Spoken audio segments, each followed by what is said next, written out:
their diet, we provide 5 to 8 kilos of dressed chicken or beef per lion per day. Per day. Yes po. Pero dili sila stress. Dili na sir. Nature na lang. Nindot magud sa ilang habitat.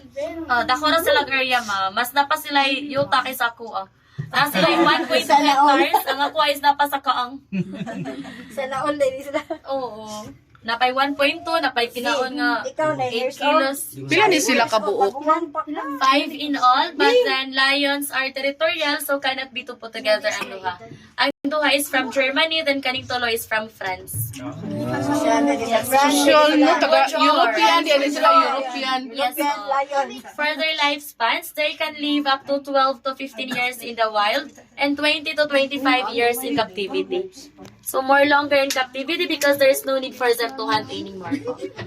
Wala na yung mga Ang pagkaon na nila. 5 o'clock, sir, hinig dahil close na sa Sa hapon. Yes po. Kaya paglawgan sila ron, di na sila musod later. Kaya i-whistle na sila sa keeper para musulod sa ilahang holding area. Mas dagko gyud na sila pag ikuan mo, pag mubaro.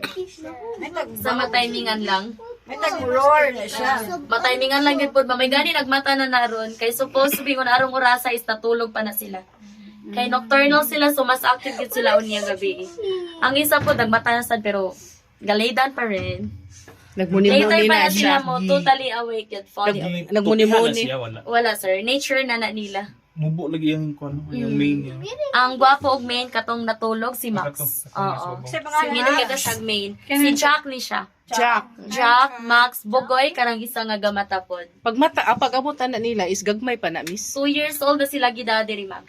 Dili sa mga gamay gid kaayo kay karon gani ang 3 years old na mga tigers dagko na. Katong white tiger. Asin ako diha. Katong duha nga nasa holding area from Germany. Ang Si tiger, Ben asin and ako Ken. sa tiger ana. Mas